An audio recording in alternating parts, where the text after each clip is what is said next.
নমস্কার, কেমন আছেন সবাই? এই যে আজ মঙ্গলবার সকালবেলায় ঘুম থেকে উঠেই এখন একটু মর্নিং ড্রিঙ্ক খেয়ে নেব। এটা হচ্ছে চিয়া সিড।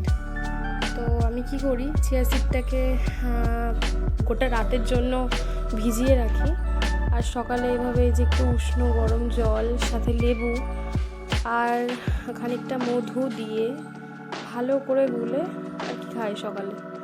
আজ মঙ্গলবার, আজ আবার শীতলা পুজো, তো সেজন্য এটাই সকালবেলায় খেয়ে নেব।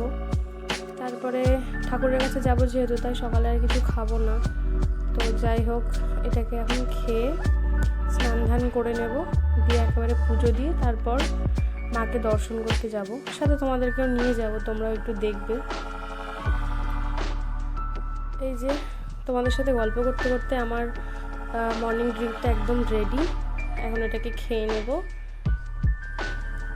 তারপর স্নানে চলে যাব।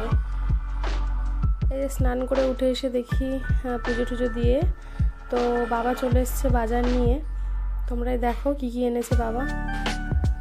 এই যে আজকে বাবা নিয়ে চলে এসছে এত কিছু বাজার। এই এত বড় একটা লাউ, তারপরে এখানে পটল, শসা, বেগুন, ঝিঙে, এটা কি, এটা চাল কুমড়ো, কলা, আবার বেলটাকে ফাটিয়ে দেখে এনেছে যাতে এটা নষ্ট নাকি ভালো কীরকম টাইপের, এই জন্য দেখে ফাটিয়ে একবারে দেখে এনেছে।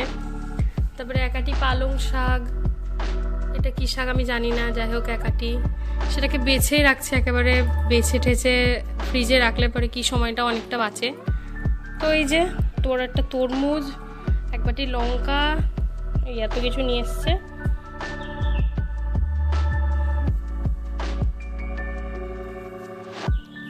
তাহলে তোমরা তো দেখেই নিলে বাবা কি কি বাজার এনেছে। আর এই যে মা বাজারগুলোকে ভালো করে গুছিয়ে গাছিয়ে রাখবে আর কি। এখন চলে এলাম মা শীতলাকে দর্শন করতে। ঠাকুরকে সবে বেদিতে উঠিয়েছে আর কি, কোনো কিছুই সেভাবে গোছানো হয়নি। সবেই পুরনো ঠাকুরটাকে নামিয়ে নতুন ঠাকুরটাকে আসনে ওঠানো হয়েছে। এই যে দেখো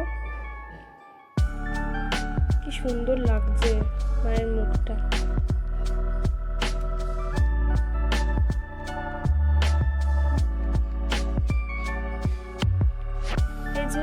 মায়ের পুজোর জন্য সব আয়োজন করা চলছে।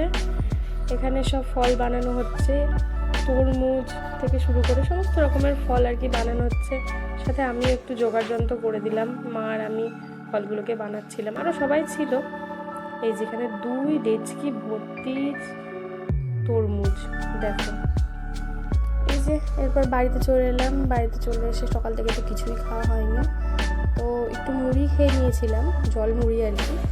তো দেখলাম যে 2টো লেবু রয়েছে, লেবু দুটোকে ভালো করে কাট করে দেখি সবাই মিলে একসাথে খাই। সবাই আর কি, মা, আমি আর বাবা, দাদা তো দোকানে। তো এই যে কেটে নিচ্ছি ভালো করে এটাকে। তো কাটা হয়ে গেলে বাবাকে আগে দেব। জানি না মিষ্টি হবে কি না, তো দেখে তো মনে হচ্ছে ভালোই মিষ্টি হবে। আর লেবুগুলোতে প্রচুর রস ছিল।